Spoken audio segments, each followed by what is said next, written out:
Kalau Allah sudah tentukan kita baik dan buruk, Allah sudah tentukan kita ahli surga dan ahli neraka, lalu kenapa kita harus beribadah? Toh nanti juga Allah akan tentukan di akhir kita akan jadi ahli surga apa jadi ahli neraka. Lalu kenapa kita harus capek-capek berusaha, harus capek-capek kerja? Kalau ditakdirkan miskin ya miskin. Bismillahirrahmanirrahim. Assalamualaikum warahmatullahi ta'ala wabarakatuh. Alhamdulillahirabbil alamin. Wal 'aqibatu lil muttaqin wa la 'udwana illa 'alal zalimin. Asyhadu an la ilaha illallah al-haqqul mubin wa asyhadu anna Muhammadan abduhu wa rasuluhu as-shadiqul wa'dil amin. Allahumma shalli wa sallim ala sayyidina Muhammadin wa ala alihi wa sahbihi wa tabi'in. Amma ba'du fa ya ayyuhal mustami'un usi wa nafsi wa iyyakum bittaqwallah wa ta'atihi la'allakum turhamun. Alhamdulillah, puji dan syukur kita panjatkan kehadirat Allah Subhanahu wa taala. Berkat kudrat dan iradahnya, alhamdulillah kita semua bisa menjalankan aktivitas sebagaimana biasanya. Mudah-mudahan dalam menjalankan aktivitas kita sehari-hari senantiasa disertai oleh maghfirah, inayah, serta rahmatnya Allah Subhanahu wa ta'ala agar kita bisa lebih meningkatkan ketakwaan terhadap Allah. Salawat dan salam semoga dilimpah curahkan kepada junjungan kita, Nabi kita, Sayyiduna wa Maulana Muhammad. Tidak lupa kepada para sahabat, para tabi'in, hingga kepada kita semua. Mudah-mudahan kita semua digolongkan sebagai umatnya, dan mudah-mudahan kita semua mendapatkan syafaat beliau nanti di yaumil qiyamah. Amin ya Allah ya Rabbal Alamin. Ahibayil kiram, para mustami'in pesantren online yang saya cintai dan mudah-mudahan Allah muliakan. Alhamdulillah, kemarin kita sudah menyelesaikan pembahasan tentang sifat salabiyah yang wajib akli di Allah, dan insya Allah sekarang kita akan memulai kajian di sifat ma'ani, yaitu sifat yang melekat, sifat yang memang tidak dipisahkan dari Tuhan, sifat yang tidak bisa dipisahkan dari Allah Subhanahu wa ta'ala. Yang mana dulu pernah kita bahas sifat ma'ani itu jumlahnya ada 7. Diawali dengan sifat kudrat, iradat, ilmu, hayyan, sama, basar, kalam yang terakhir. Nah, jadi saya ulang kembali, sifat yang ada di ma'ani itu yaitu kudrat, iradat, ilmu, hayyan, hayat, sama, basar, kalam. Semuanya ada 7. Dan nanti disambung lagi nanti ke sifat ma'nawiyah. Nah sebenarnya kalau menurut sebagian ulama usuluddin, sifat ma'nawiyah itu sebenarnya sudah cukup dengan sifat ma'ani, karena sifat ma'nawiyah itu adalah realisasi atau konsekuensi dari sifat ma'ani. Contoh seperti kudrat, kaunuhu qadiran. Artinya kalau kudrat Allah berkuasa, kaunuhu qadiran, Allah terbukti bahwa Allah itu berkuasa dengan melihat fakta-fakta yang ada. Nah, jadi cukuplah karena dengan kudrat itu sudah pasti Allah bisa menciptakan semua hal. Kaunuhu muridan misalkan, Allah berkehendak. Itu realisasi atau konsekuensi dari sifat iradah. Terus kaunuhu sami'an, itu realisasi dari sifat samanya Allah. Nah, dari hal itu ada sebagian ulama usuluddin yang menyatakan sifat manawiyah itu cukup dengan adanya sifat ma'ani, jadi tidak ada sifat manawiyah. Nah, kenapa saya berinisiatif diadakan atau kita akan bahas sifat manawiyah? Supaya kita lebih realistis, lebih melihat dan meyakini dari sifat samanya Allah misalkan. kaunuhu samiannya Allah, dari sifat kalamnya Allah ke kaunuhu mutakalimannya Allah. Nanti realisasi atau sambungannya bagaimana? Insya Allah kita akan bahas di pembahasan berikutnya. Jadi ada sebagian ulama usuluddin yang menyatakan bahwa sifat yang wajib di Allah itu semuanya ada 13. Loh, kenapa kita bahas yang 20? Karena sifat manawiyahnya kita akan bahas. Sementara yang ulama usuluddin menyatakan sifat manawiyahnya dibuang. Kan sifat ma'aninya ada 7 nih. Qudrat, irodat, ilmu, hayan, sama, basar, kalam. Ada 7.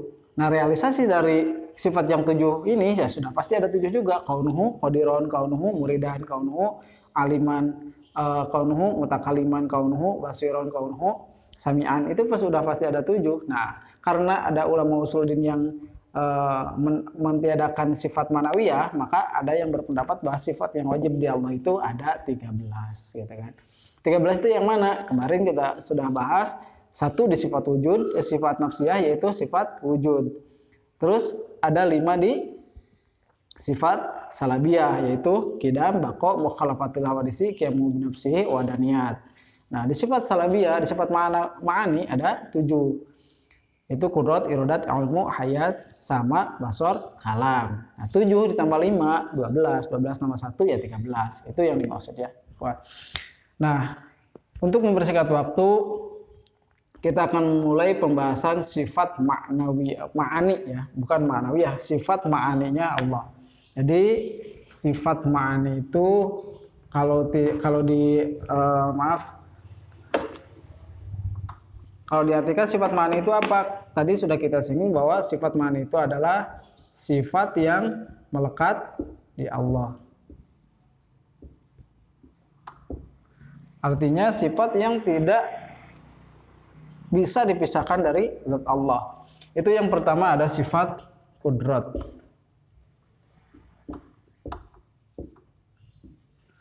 Qudrat ini artinya Allah berkuasa. Maha kuasa.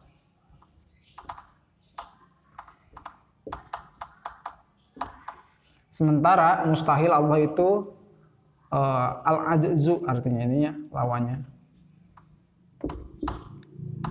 Al-ajzu artinya lemah.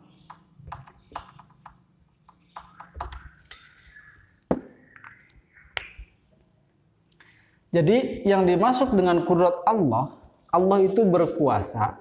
Dalam kata lain, setiap hal yang ada di muka bumi itu, yang ada di alam ini, baik di bumi dan di langit serta isinya, itu tidak terlepas dari kudrahnya Allah. Jadi sebelum Allah menciptakan bumi dan langit, Allah sudah tuliskan itu di Lauhil Mahfuz. Sebelum kita duduk di sini, itu Allah sudah tuliskan di Lauhil Mahfuz. Nanti sambungan atau nyambungnya ini kudrah itu nanti ke irodat, karena irodat itu perencanaan Allah. Sementara kudrah adalah buah dari perencanaan Allah. Gitu kan? Jadi Allah itu merencanakan setiap hal, setiap sesuatu Allah pasti rencanakan. Kita duduk di sini, kita bisa bertemu di sini membahas ini, Allah sudah diirodahkan kita, sudah direncanakan oleh Allah, dan ini adalah buah dari rencana Allah. Jadi ada qadar, nanti irodah itu perencanaan, ada qadar, ada takdir. Nanti kita bisa memisahkan antara mana ada kodo, ada qadar, ada takdir.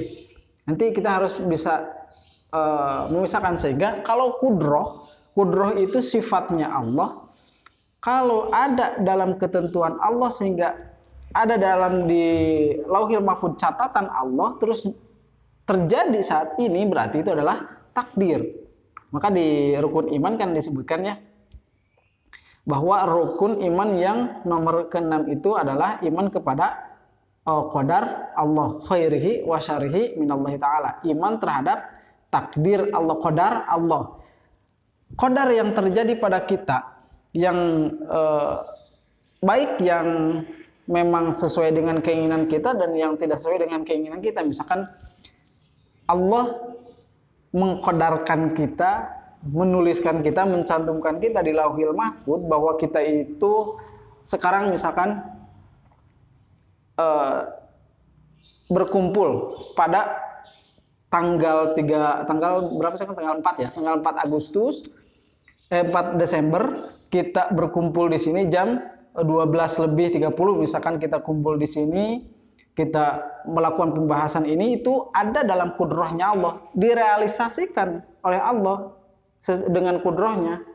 Itu dinamakan takdir, gitu kan? Karena ada yang kudrah tapi tidak ditakdirkan oleh Allah, gitu kan? Apakah Allah berkuasa atau mampu? Katakanlah Allah berkuasa tidak untuk kita maksiat di waktu ini, di saat ini, di jam ini, di tanggal ini. Allah berkuasa membuat kita menjadi bukan orang yang taat kepada Allah. Tapi Allah tidak takdirkan, gitu kan? Allah itu kudrah. Apakah Allah mampu kita tidak untuk membuat kita menjadi kaya? Mampu Allah. Ada dalam kudrah Allah. Kita untuk menjadi kaya, kita untuk menjadi pintar, kita untuk menjadi bodoh, kita untuk menjadi miskin, kita untuk menjadi lemah, itu ada dalam kudrah Allah. Terus kenapa sekarang kita tidak maksiat? Berarti tidak ada dalam takdir Allah. Jadi takdir itu adalah realisasi dari kudrah. Apapun yang ada dalam kehidupan kita, kemarin kita sudah bahas di wadaniyah fil af'alnya. Wadaniyah fil af'alnya Allah. Jadi yang terjadi sama kita itu atas af'alnya Allah dan atas kekuasaan Allah. Maka kan dalam muqaddimah banyak para asatid, para kiai, para ulama selalu berkata alhamdulillah atas kudrat dan iradahnya Allah kita semua bisa berkumpul. Itu kudrat itu atas kekuasaan Allah dan atas perencanaan Allah. Allah rencanakan, Allah kudratkan. Atas kudrahnya Allah kita sehingga ditakdirkan. Nah, jadi takdir itu berarti buah dari kudrat yang terjadi sama kita. Allah rencanakan kita menjadi kaya dan mungkin sekarang dan kita misalkan sekarang jadi orang kaya, itu takdir. Pun sebaliknya, Allah takdirkan kita menjadi orang miskin dan ternyata realisasinya kita misalkan jadi orang miskin, itu takdir. Sementara apakah kudrah tidak Allah untuk membuat seseorang menjadi kaya? Kudrah Allah. Maha kuasa Allah. Jangankan dalam jangka waktu lama, dalam jangka waktu sekejap saja orang yang kuat bisa jadi lemah. Orang yang kaya bisa jadi miskin. Orang yang miskin bisa jadi kaya. Orang yang sakit bisa jadi sehat. Bahkan orang yang sehat pun bisa jadi dalam seketika meninggal atau sakit. Itu atas kudrah Allah. Jadi gambaran kudrah itu Allah Maha Kuasa dalam segala hal. Apakah Allah mampu untuk melenyapkan langit seketika? Mampu Allah. Melenyapkan bumi dan langit dalam seketika? Mampu Allah. Tapi kenapa tidak terjadi? Itu bukan atau tidak ditakdirkan oleh Allah. Gitu kan? Apakah mampu tidak Allah untuk membuat kita menjadi orang yang bermaksiat? Allah mampu. Tapi kenapa kita tidak? Allah tidak takdirkan. Gitu kan? Nah, contoh seperti di para solihin, para sahabat dulu, terutama khulafaur rasyidin. Allah mampu tidak untuk mensesatkan para khulafaur rasyidin. Allah mampu, tapi Allah tidak takdirkan. Contoh dulunya Sayyidina Umar bin Khattab, beliau itu adalah tokoh yang paling ditakuti di kaum Quraisy. Apakah beliau itu langsung iman? Oh, tidak. Beliau itu orang justru yang menentang akan dakwahnya Rasulullah. Tapi apakah beliau itu terus-terusan sampai matinya kufur dan mengancam Rasulullah? Tidak. Allah tidak takdirkan itu. Ternyata Allah takdirkan beliau itu masuk Islam dan justru jadi khulafaur rasyidin, jadi pembelanya Rasulullah. Pun demikian Abu Jahal. Abu Jahal itu paman Rasul. Gitu kan? Abu Jahal itu paman. Kalau istilah paman itu berarti sangat dekat nasabnya atau keturunannya, bahkan ada ikatan darah daging. dari Rasul, karena dia itu sekeluarga atau masih keikatan kerabat dari keturunan Abdul Muthalib. Nah, jadi apakah dia iman? Apakah Allah mampu tidak atau berkuasa tidak Allah untuk mengimankan Abu Jahal? Berkuasa Allah, tapi Allah tidak takdirkan. Jadi intinya apapun yang terjadi sama kita, kita tidak punya kemampuan apa-apa. Toh kita sekarang taat, misalkan kita berbuat baik di waktu ini, Allah bisa takdirkan di waktu yang lain kita berbuat maksiat. Loh, kalau gitu kenapa kita harus beribadah? Allah berikan akal untuk kita. Fungsinya akal itu untuk apa? Yufarriqu bainal haq wal batil. Sehingga dalam satu ayat, ini perlu dipahami ya. Karena ada orang yang mengatakan seperti ini. Kalau Allah sudah tentukan kita baik dan buruk, Allah sudah tentukan kita ahli surga dan ahli neraka, lalu kenapa kita harus beribadah? Toh nanti juga Allah akan tentukan di akhir kita akan jadi ahli surga apa jadi ahli neraka. Lalu kenapa kita harus capek-capek berusaha, harus capek-capek kerja? Kalau ditakdirkan miskin ya miskin, gitu kan? Terus kenapa kita juga harus capek-capek bekerja? Kalau ditakdirkan kaya ya kaya, meskipun kita tidak bekerja, kalau Allah takdirkan kaya ya kaya. Nah ini yang perlu saya luruskan, bahwa tidak seperti itu. Karena ada ayat syariat, ada ayat hakikat. Kenapa kita bagi kemarin di pembagian Islam itu ada iman, ada Islam, ada ihsan, supaya tidak terkontaminasi atau tidak bercampur aduk. Mana yang seharusnya ayat syariat, mana yang harusnya ayat hakikat. Nah, yang ini ayat syariat. Contoh, wallahu la yughayyiru ma biqaumin hatta yughayyiru ma bi anfusihim. Allah tidak akan mengubah satu kaum kalau dia tidak mengubah dirinya sendiri. Betul, Allah qadar atau Allah berkuasa untuk mengubah kita menjadi orang kaya meskipun kita tidak kerja. Tapi tetap ada disebutnya harus ada kerja, harus ada realisasi. Itu dinamakan ayat syariat. Hakikatnya Allah yang menentukan. Syariatnya tetap kita harus kerjakan. Contoh, jadi jangan sampai ketika kita berdagang misalkan.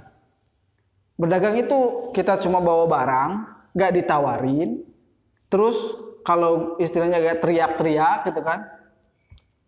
Cuma menunggu orang yang datang, bang ini harganya berapa, terus keuntungan kita tidak difikirkan, apakah itu akan sukses? Tidak akan. Secara logika tidak akan sukses kalau seperti itu. Kalau memang Anda berdagang, Anda perlu kerja. Lalu apakah menjamin dengan dagang itu kita akan menjadi kaya? Tidak menjamin. Karena belum tentu Allah takdirkan dengan dagang itu menjadi kaya. Tapi Allah menyuruh kita untuk bekerja. Gitu kan? Kerja.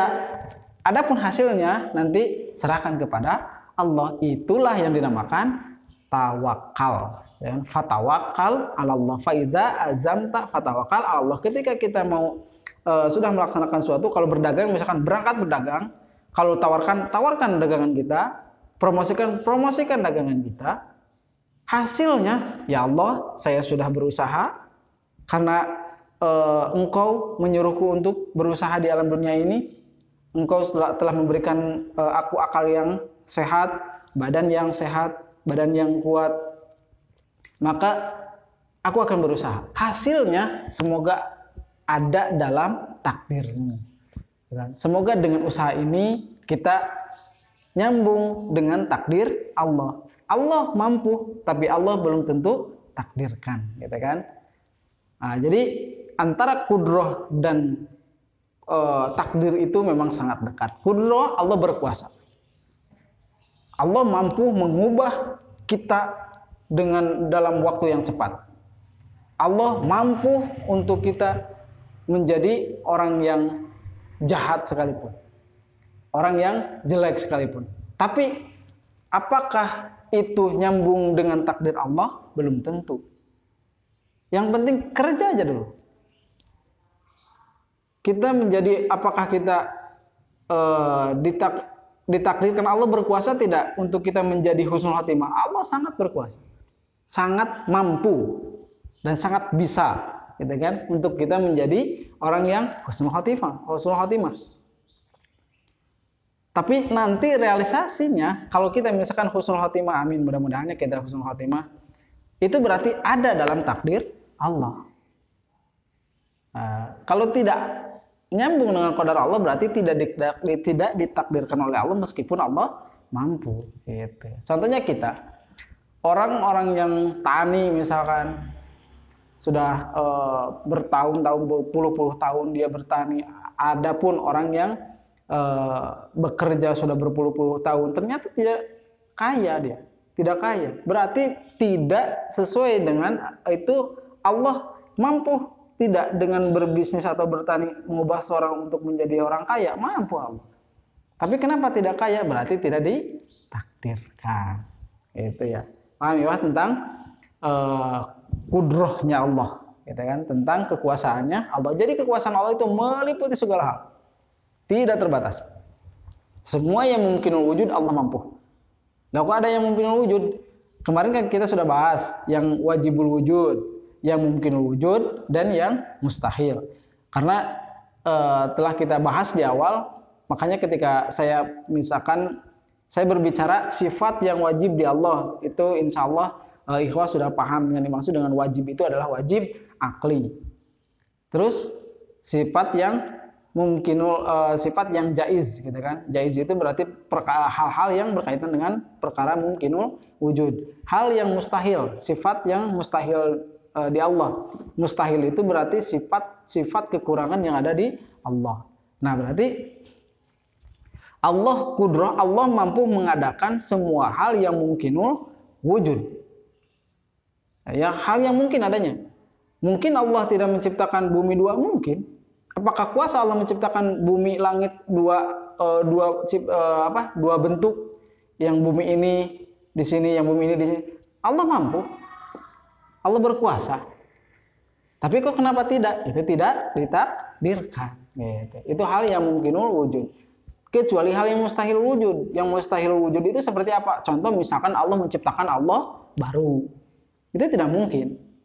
Allah menciptakan Tuhan baru. Tidak mungkin. Karena Tuhan itu harus esa. Gitu kan? Karena Tuhan itu harus esa. Kalau Tuhan ada dua, berarti nanti akan ada Tuhan yang ketiga.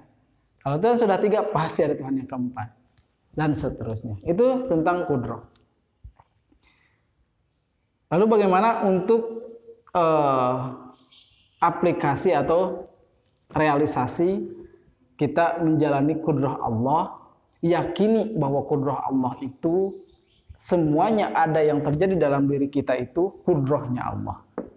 Tapi berbicara takdir itu disesuaikan dengan kerja kita.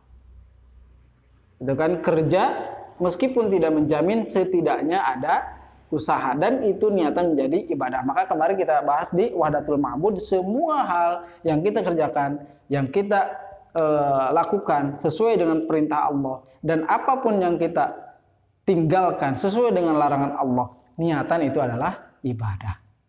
Kita kerja niatan ibadah, kita bisnis niatan ibadah, kita bertani niatan ibadah.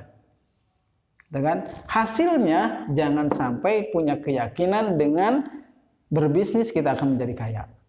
Karena takutnya kita terkena lagi iman kita itu terkikis lagi, karena dengan berusaha kita meyakini kita akan menjadi kaya, kita meyakini bahwa usaha itu akan memberikan kita kekayaan. Padahal itu sudah jelas, maka itu sudah dipastikan dimasukkan ke kategori musyrik. Artinya menduakan Allah. Yang memberikan kekayaan Allah, yang mensukseskan Allah, yang menyehatkan Allah. Kita sakit, kita beli obat, jangan punya keyakinan bahwa dengan obat itu kita akan sembuh. Loh, kenapa kita minum obat? Dengan obat ini semoga kesehatan yang Allah, dengan obat ini mudah-mudahan menjadi pelantara kesehatan Allah datang kepada kita. Jangan pernah punya keyakinan dengan makan akan menjadi kenyang. Jangan pernah punya keyakinan dengan minum kita bisa menghilangkan dahaga. Karena itu adalah hukum syara, hukum mutlak, gitu kan, yang menyehatkan Allah, yang mensukseskan Allah. Tapi ada juga hukum adat. Mungkin nanti kita akan sedikit singgung ya, yang dinamakan hukum yang ada dihubungkan dengan ilmu tauhid itu ada 3. Pertama hukum adat, yang kedua hukum akal, yang ketiga hukum syara, gitu kan. Hukum adat kebiasaan, api itu panas. Meskipun Allah berkuasa untuk mendinginkan itu api, jangan coba-coba sentuh. Apalagi membakar diri gitu kan. Karena siapa tahu atau bagaimana kalau meskipun Allah mampu mendinginkan api itu, contoh kepada Nabi Ibrahim, itu atas takdir Allah. Allah mampu mendinginkan dan Allah ternyata api itu dingin terhadap Nabi Ibrahim. Tapi terhadap kita Allah mampu mendinginkan api, mampu. Lalu kita coba, ternyata panas, masih panas, berarti tidak nyambung dengan takdir Allah. Itu hukum adat. Memang api itu panas. Jadi jangan pernah coba-coba bermain api. Itu hukum akal. Hukum akal itu hukum logika. Yang kemarin kita sudah bahas, contoh Allah tidak akan sama dengan makhluknya. Ya logikanya saja, tukang beja sama sama mejanya itu pasti beda, itu hukum akal. Akan berbicara. Kalau hukum syara, mengerti atau tidak mengerti, faham atau tidak paham, wajib kita terima. Contoh, hukum syara itu semua yang meliputi hukum ya, hukum syara itu. Yang misalkan yang buang angin itu di dubur misalkan. Tapi kenapa yang dibasuh wajah? Gitu kan? Itu sudah ketentuan di Allah. Difahami atau tidak dipahami, dimengerti atau tidak dimengerti, laksanakan. Itu hukum syara. Jadi kalau suatu hukum bertabrakan, maka hukum syara yang paling utama. Antara hukum akal dan hukum adat, kalau berbenturan, mana yang lebih dikedepankan? Hukum adat. Misalkan kalau akal berbicara, ini api Nabi Ibrahim bisa dinginkan api. Nabi Musa bisa membelah lautan. Lalu kita coba-coba memukul lautan dengan tongkat. Apakah Allah berkuasa untuk membuat lautan itu terbelah? Berkuasa. Tapi apakah itu terjadi atau tidak? Ya, kalau tidak terjadi berarti bukan terjadi berarti takdir Allah. Kalau tidak, ya bukan takdir Allah. Nah, jadi dalam semua hal jangan pernah punya anggapan hasil dari kerja kita. Misalkan kita sukses, jangan pernah punya keyakinan bahwa kesuksesan itu hasil dari kerja kita. Kalau kita kaya, jangan pernah punya keyakinan bahwa kekayaan itu hasil dari kerja kita. Allah takdirkan kamu menjadi kaya. Gitu kan? Kalau kita sehat, jangan punya keyakinan bahwa kesehatan itu karena kita menjaga kesehatan, karena kita pola hidup sehat misalkan. Jangan punya keyakinan seperti itu. Yang menyehatkan Allah. Adapun pola hidup sehat Allah anjurkan dan Allah perintahkan. Nabi pun anjurkan dan Nabi perintahkan supaya kita menjadi sehat. Itu harus bisa memisahkan antara mana syariat, mana hakikat, atau mana hukum syara, mana hukum adat, mana hukum yang harus kita kerjakan dengan tubuh, mana yang harus kita yakini dengan hati. Yakinkan dengan hati bahwa semua qada dan qadar Allah itu Allah yang mampu semua hal, yang mampu mengubah, Allah semuanya mampu mengubah semua hal yang ada dalam diri kita. Tapi kinerja kita akan menentukan takdir, tidak menjadi penentu akan qada dan qadar Allah. Meskipun Allah mampu membuat kita menjadi seseorang yang berharga misalkan, atau orang yang dihormati oleh masyarakat, oleh khalayak ramai, misalkan kita disebut orang yang paling berpengaruh, Allah mampu. Tapi kenapa tidak terjadi? Allah tidak takdirkan. Itu adalah tentang kudroh. Jadi kudroh itu artinya Allah maha kuasa. Apapun yang terjadi di muka bumi itu adalah kudrot Allah. adalah kekuasaan Allah. Jadi kita punya apa di muka bumi ini? Kita punya kendaraan, punya mobil, kita punya rumah. Itu ditakdirkan Allah punya mobil, punya rumah. Hakikatnya itu milik Allah. Cuma dititipkan ke kita. Maka kenapa Allah meminta haknya kepada orang-orang kaya misalkan atau orang-orang yang berbisnis dengan mengeluarkan zakat? Karena itu pada hakikatnya milik Allah. Kekuasaan Allah. Apa yang menjadi kekuasaan kita di alam dunia? Tidak ada. Semuanya kekuasaan Allah. Allah maha berkuasa. Allah maha merajai. Kekuasaan kita di mana? Tidak ada. Seluas apapun tanah yang kita miliki itu kekuasaan Allah. Cuma Allah titipkan nih, ini kekuasaanku, saya amanahkan kepada kamu. Nah, dengan kekuasaan yang Allah titipkan, dengan amanah yang Allah titipkan kepada kita, baik kesehatan, Allah amanahkan kita kesehatan, terus sehat lahir, sehat jasmani, usia, itu kekuasaan Allah. Dan Allah titipkan ke tubuh kita. Penglihatan, pendengaran, itu kekuasaan Allah. Dan Allah titipkan kepada kita. Jangan sampai kita menjadi orang yang berkhianat. Karena kalau orang tidak merealisasikan atau tidak memanfaatkan apa yang Allah berikan kepada jalan yang Allah ridhoi, maka sudah dipastikan kita khianat. Allah berikan mata untuk melihat apa yang seharusnya kita lihat. Allah berikan telinga untuk mendengar apa yang seharusnya kita dengar.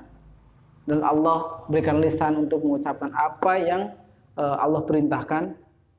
Jangan sampai lisan ini atau anggota badan ini melakukan hal yang bukan perintah Allah dan berdiam diri bukan pada hal yang dilarang oleh Allah. Karena Allah, kekuasaan Allah atau kudrat Allah sudah diberikan kepada kita, diamanahkan kepada kita. Jangan sampai kita menjadi orang yang berkhianat. Itu mungkin yang bisa saya sampaikan.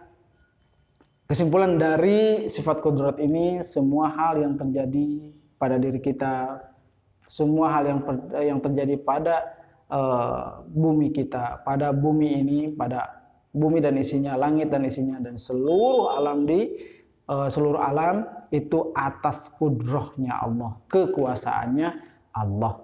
Mungkin itu yang bisa saya sampaikan tentang pembahasan sekilas, pembahasan sederhana tentang sifat kudratnya Allah. Mudah-mudahan bermanfaat bagi saya pribadi, umumnya bagi ikhwan semua. Adapun kalau ada salah-salah kata, salah penyampaian atau salah keterangan, bisa ikhwan sampaikan saran dan kritiknya di kolom komentar, dan mudah-mudahan kami selalu menantikan hal itu agar menjadi motivasi dan bahan buat kami mengevaluasi penyampaian di masa yang akan datang atau di video-video berikutnya.